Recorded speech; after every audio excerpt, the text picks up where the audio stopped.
पाया जाता है, एक एक का डिटेल पढ़ लेते हैं। पहला है प्रेयरी घास स्थल। ये शीतोष्ण घास स्थल है जो उत्तरी अमेरिका में मिलता है, हमने पढ़ा था। यह रॉकी पर्वत एवं पूर्व में ग्रेट लेक से घिरा हुआ है। और ये कौन कौन से देश में पाया जाता है? तो अमेरिका एवं कनाडा देश में।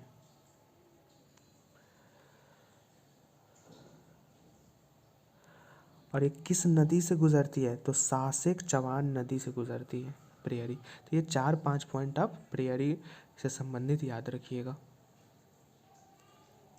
अब यहाँ पे याद रखिएगा कि प्रेयरी घास मैदान में एक रेड इंडियन नाम से जनजातीय पाई जाती है। और अमेरिका में भारतीय को या जो अलग देशों के लोग हैं उन्हें रेड इंडियन के नाम से बुलाया जाता है। तो रेड इंडियन क्या है? एक जनजातीय है। और कहाँ पाया जाता है? तो अमेरिका में कहा जाता है। और अगर घास स्थल पूछे तो प्रेयरी के घास मैदान के क्षेत्र में ये लोग निवासी करते हैं।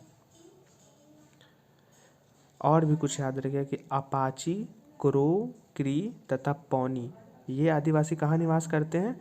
तो ये भी निवास कहाँ करते हैं? प्रेयरी के घास मैदान क्षेत्र में।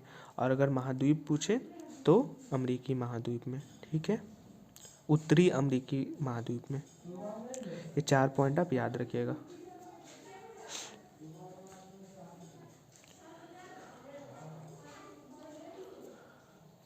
देखिए,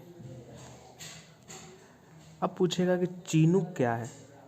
ठीक है, तो चीनूक एक गर्म पवन है जो शीत ऋतु में बहती है।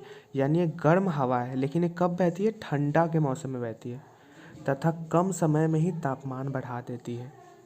तो चीनूक क्या है कि जब ठंड के मौसम रहता है और ठंड के मौसम में कभी कभी एक गर्मी लगने लगे तो वो गर्म मौसम क्या है? चीनूक नाम से जाना जाता है। बस इतना ही याद रखना है।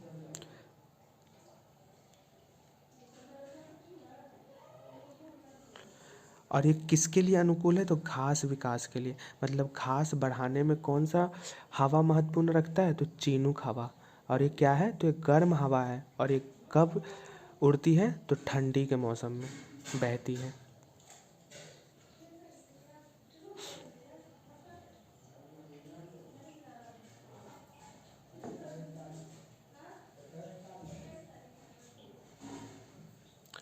एक जो चीज़ और याद रखिएगा, यहाँ पे बाइसन बाइसन नाम का भैंस यहाँ का स्थानीय भैंस है।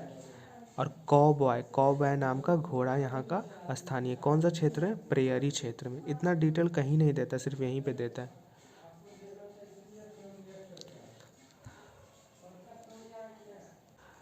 अब हम लोग देखते हैं वेल्ड घास स्थल के बारे में। वेल्ड स्थल घास जो है ये डच आदिवासियों के द्वारा नाम दिया गया था। और ये डैक्सबर्ग पर्वत से घिरा हुआ है। इसके पश्चिम में कालाहारी रेगिस्तान है और इसमें ऑरेंज एवं लिम्पोपो नदियाँ बहती है। तो वेल्ड घास स्थल कहाँ है? तो पहला तो ये दक्षिण अफ्रीका में है। ठीक है, दूसरा ये डैक्सबर्ग पर्वत से घिरा हुआ है। तीसरा पश्चिम में कालाहारी रेगिस्तान से घिरा हुआ। तो डायरेक्ट पूछेगा कि डैक्सबर्ग पर्वत कहाँ है? तो दक्षिण अफ्रीका में। कौन सा घास स्थल क्षेत्र में है? तो वेल्ड स्थल में। तो इस तरीके से आप याद रखिएगा। ऑरेंज एवं लिम्पोपो नदी किस घास स्थल में बहती है? तो वेल्ड। कौन सा महाद्वीप में? तो दक्षिण अफ्रीका या अफ्रीका महाद्वीप में। तो इस तरीके से आप याद रखिएगा। और ये पशुपालन एवं खनन के लिए प्रसिद्ध है। क्यों है? क्योंकि अफ्रीका में पता है हीरो की खान मिलती है जोहान्सबर्ग क्षेत्र में। यहाँ पे एक और याद रखिए कि मेरिनो भेड़ एक लोकप्रिय प्रजाति रहती है जो दूध उत्पादन करती है। नहीं, सॉरी। मेरिनो भेड़ कौन सा घास स्थल क्षेत्र में पाई जाती है? तो ये पाई जाती है वेल्ड घास स्थल क्षेत्र में। जो मैं इम्पोर्टेंट बोलता जा रहा हूँ वो याद रखिए। एक और इम्पोर्टेंट पर, जोहान्सबर्ग को विश्व का स्वर्ण राजधानी कहा जाता है और यहीं पे किम्बरेला हीरा का खान है। ये देखिए, किम्बरेला हीरा का खान है। ये आपका क्वेश्चन है, ये आप खुद से बनाइएगा। इसमें मैक्सिमम क्वेश्चन आंसर गलत ही लगा हुआ है, इसलिए आप खुद से बनाइएगा और खुद से देखिएगा कि कौन सही है कौन गलत है। अब देखिए रेगिस्तान में जीवन। रेगिस्तान कैसा होता है? आपको पता है शुष्क प्रदेश होता है, यहाँ पे तापमान अधिक होती है। ठीक है, यहाँ की जो वनस्पति होती है कांटेदार होती है, ये सब आप पढ़ चुके हैं। अब जो जो इम्पोर्टेंट रेगिस्तान है वो देखिए। पहला है सहारा रेगिस्तान, ये विश्व का सबसे बड़ा रेगिस्तान है, ठीक है। दूसरा पॉइंट, यह 8.54 लाख वर्ग किलोमीटर में फैला हुआ है, और ये याद रखिएगा कि 11 देशों से घिरा हुआ है। ये 11 देशों का आप नाम याद रख लीजिएगा।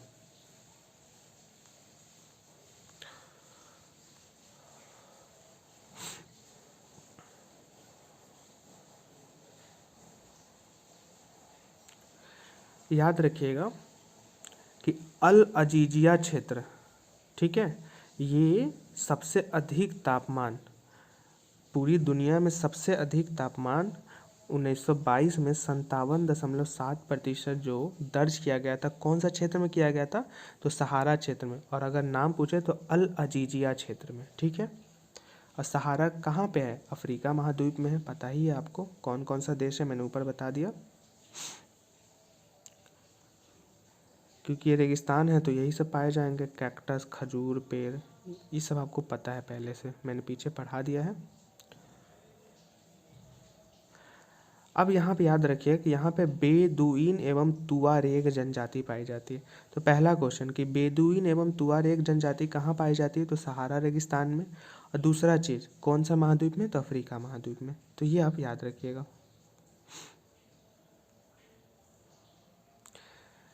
अब एक चीज़ याद रखिए कि कहाँ की कपास पूरे विश्व में फेमस है, तो मिस्र में उपजाया जाने वाली कपास पूरे विश्व में फेमस है। एक और याद रखिएगा कि टैफी लालेट मरुद्यान कहाँ है, तो मोरक्को में है। बस इतना ही याद रखना।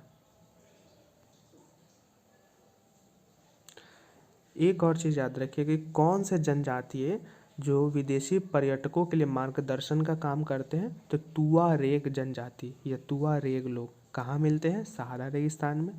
कौन सा महाद्वीप, तो अफ्रीका महाद्वीप है ना, मैं सिर्फ बोल दे रहा हूँ आपको, आप लिख चुके हैं।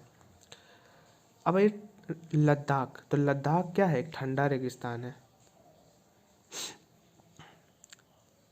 एग्जाम में पूछेगा कि लद्दाख के उत्तर में कौन है, तो कारोकस पर्वत श्रेणी है, और दक्षिण में जास्कर पर्वत श्रेणी है। इनमें से कौन कौन सी नदियाँ बहती है, तो सिंधु नदी बहती है। और लद्दाख में ही गैंगरी हिमानी है। गैंगरी हिमानी कहाँ पड़ती है, तो लद्दाख में पड़ती है।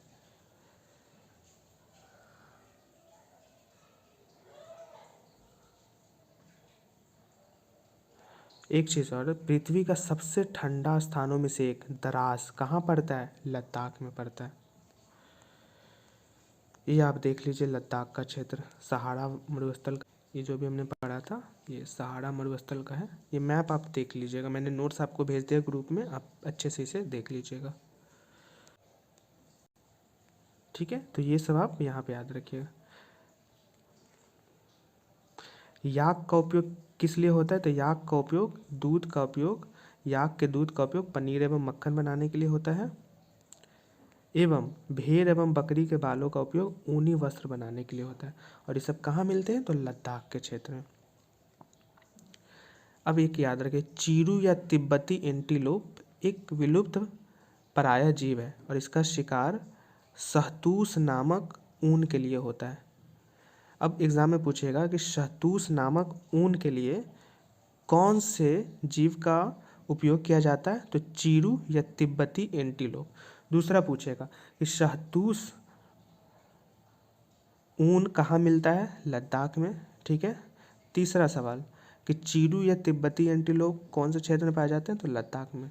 मैंने बताया है कि नोट्स कैसे बनाना है, तो इसके लिए आपको सब अच्छा याद रहेगा। एक चीज़ और यहाँ पे कि क्रिकेट के लिए जो बल्ला बनता है उसमें कौन सी पेड़ यूज की जाती है, तो शरपत। और शरपत को ही क्या बोलते हैं, वीलो। तो वीलो की पेड़ की लकड़ी का यूज किया जाता है क्रिकेट की अच्छे बल्ले बनाने के लिए।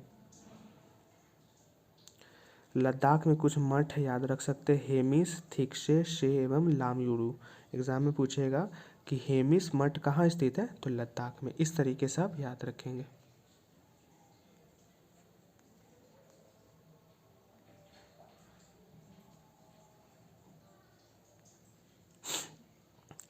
ये देखिए मनाली लेह मार्ग 4 दर्रों से गुजरता है। कौन कौन सा दर्रा है? रोहतांग, बारालाचा, लुंगा लाचा एवं टांगला। ये चारों दर्रा पूछेगा कि बताइए मनाली लेह राजमार्ग से कौन कौन से दर्रे गुजरते हैं, और चारों ऑप्शन में दे देगा, और एक लिखेगा नॉन ऑफ द एबव, एक लिखेगा एक से अधिक।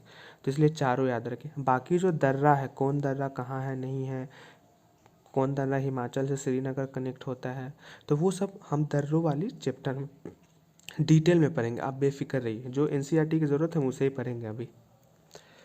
ये जो इम्पोर्टेंट क्वेश्चन है ये आप बना लीजिएगा अच्छे से, ठीक है ना। इसमें पता ही है कि ज़्यादा से आंसर गलत ही है, क्योंकि मैंने जानबूझ के दी है। और जो सही है आप सही मारिए, खुद से प्रैक्टिस कीजिए। फिर तो मैं ही हूँ, जब मैं टेस्ट लूँगा तो उसमें ये सब क्वेश्चन पूछूंगा ही। तो ये आपका ना 7वां क्लास का चैप्टर समाप्त होता है। जितने इंपॉर्टेंट बिंदु हैं मैंने सब बताए हैं, अच्छे से मन लगा के पढ़िए, खूब पढ़िए, है ना। और फिर हम अगले वीडियो 8वां का वीडियो 2-3 दिन में मैं अपलोड करूँगा, आपको भेजूँगा। तब तक के लिए थैंक यू सो मच, धन्यवाद।